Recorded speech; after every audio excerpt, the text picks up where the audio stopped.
வேட்பாளர்களை பரிந்துரை செய்ய வேண்டும் என்று சொன்னார்கள். அதன் அடிப்படையில் தான் கோவை மாவட்டம், திருப்பூர் மாவட்டம், நீலகிரி மாவட்டத்தில் இருக்கின்ற 3 மாவட்டங்களிலே உள்ளடங்கி இருக்கின்ற 21 சட்டமன்ற தொகுதிகளுக்கு வேட்பாளர்களை பரிந்துரை செய்தது திரு அண்ணன் SP வேலுமணி அவர்கள். அதேபோல நத்தம், திண்டுக்கல் மாவட்டத்திலே அவரது மாவட்டத்தில் இருக்கின்ற தொகுதிகளுக்கு வேட்பாளர்களை பரிந்துரை செய்தது அண்ணன் நத்தம் விஸ்வநாதன் அவர்கள். அதேபோல விழுப்புரம் மாவட்டத்திலே அண்ணன் CV சண்முகம் அவர்கள்.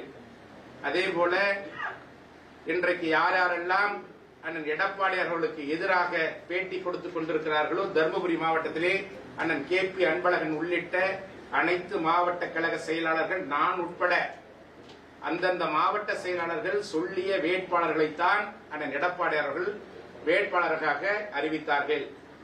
உதாரணமாக திருவண்ணாமலை தெற்கு மாவட்டத்திலே கலசப்பாக்கம் சட்டமன்ற தொகுதியிலே என்னை வேட்பாளராக மாவட்ட செயலாளர் என்ற முறையிலே அறிவிக்கின்றார். என்னுடைய திருவண்ணாமலை தெற்கு மாவட்டத்திலே உள்ளடங்கியிருக்கிற செங்கம் சட்டமன்ற தொகுதியிலே அன்பு சகோதரர் வேல் அவர்களை, TS வேல் அவர்களை செங்கம் சட்டமன்ற தொகுதியினுடைய வேட்பாளராக நான் பரிந்துரை செய்ததின் அடிப்படையிலே வேட்பாளராக பொதுச் செயலாளர்கள் அறிவிக்கிறார்.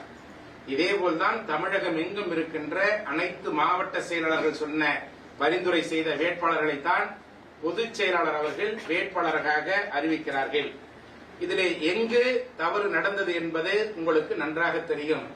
அந்தந்த மாவட்டத்தில் இருந்த மாவட்ட செயலாளர்கள், அமைச்சர்களாக இருந்தவர்கள் அந்தந்த மாவட்டங்களிலே குறுநில மன்னர்களாக செயல்பட்ட காரணத்தினால்தான் அவர்கள் சொன்ன பரிந்துரையின்படி அவர்களால் அறிமுகப்படுத்த வேட்பாளர்களைத்தான் அண்ணன் எடப்பாடி அவர்கள் வேட்பாளராக அறிவிக்கிறார்.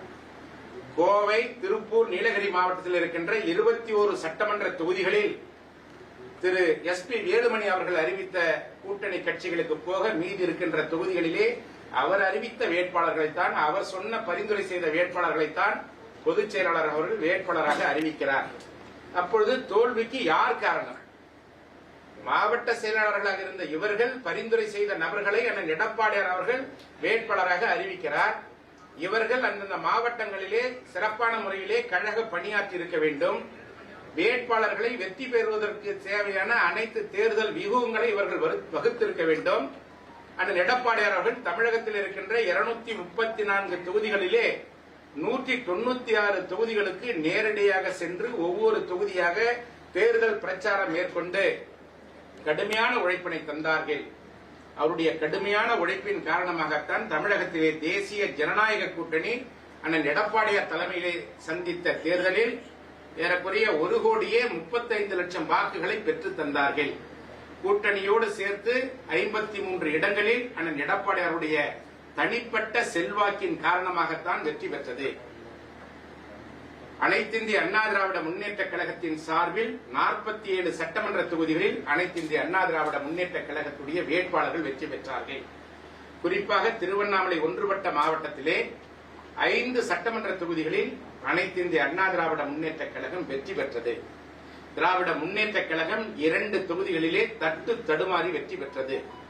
தமிழக வெற்றி கழகம் ஒரே ஒரு தொகுதியிலே தட்டு தடுமாறி 180 வாக்குகள் வித்தியாசத்திலே வெற்றி பெற்றது.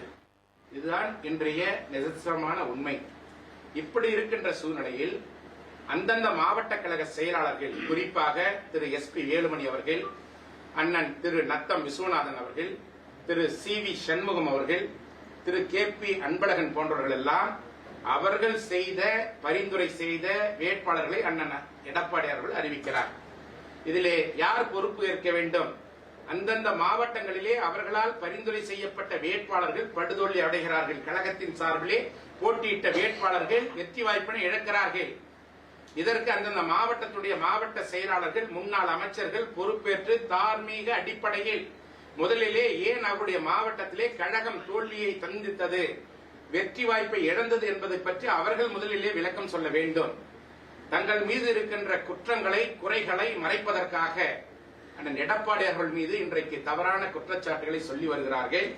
தார்மீக பொறுப்பு ஏற்க வேண்டும் என்று சொல்லுகிறார்கள். மாண்புமிகு அம்மா அவர்கள் முதலமைச்சராக இருந்த பொழுதும் சரி, கழகத்துடைய பொதுச் செயலாளராக இருக்கின்ற பொழுதும் சரி, நேரடியாக வேட்பாளர்களை அறிவிப்பார். டீ கடை வைத்திருந்தவரை கூட வேட்பாளராக அறிவித்து சட்டமன்ற உறுப்பினராக்கி, அமைச்சராக்கி, முதலமைச்சராக்கிய பெருமை அம்மாவை சாரும். காரணம் அம்மாவுடைய துணிச்சலான முடிவு.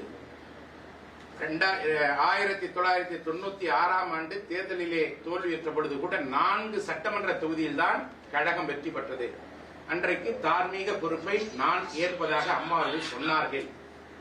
அதற்கு காரணம் அனைத்து வேட்பாளர்களையும் மாண்புமிகு அம்மா அவர்கள் யாருடைய பரிந்துரையும் இல்லாமல் நேரடியாக தேர்வு செய்தார்கள். அதனால் அவர்கள் பொறுப்பேற்றார்கள். ஆனால் இன்றைக்கு அண்ணன் எடப்பாடியார் அவர்கள் பொதுச் செயலாளராக இருக்கின்ற இந்த காலகட்டத்தில் அந்தந்த குறுநில மன்னர்களாக இருந்த மாவட்ட செயலாளர்கள் பரிந்துரை செய்த, குறிப்பாக கோவை, திருப்பூர், நீலகிரி மாவட்டம், விழுப்புரம் மாவட்டம், திண்டுக்கல் மாவட்டம் போன்ற மாவட்ட கழகத்துடைய செயலாளர்கள் பரிந்துரை செய்தவர்களுக்கு இவர்கள்தான் பொறுப்பேற்க வேண்டும்.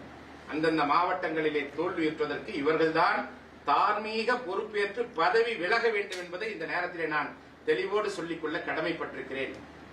அதேபோல மரியாதைக்குரிய அண்ணன் நத்தம் விஸ்வநாதன் அவர்கள் சொன்னார்கள், பொதுச் செயலாளர் அவர்கள் பொறுப்பேற்றதற்கு பின்னாலே கழகத்தினுடைய வெற்றி வாய்ப்பு குறைந்து கொண்டே வருகிறது, கழுதை தேர்ந்து கட்டெரும்பான கதையாக போய்விட்டது என்று சொன்னார். அவர் யாரை மனதிலே வைத்துக் கொண்டு சொன்னார் என்று எங்களுக்கு அப்பொழுது புரியவில்லை. இப்பொழுதுதான் புரிகிறது.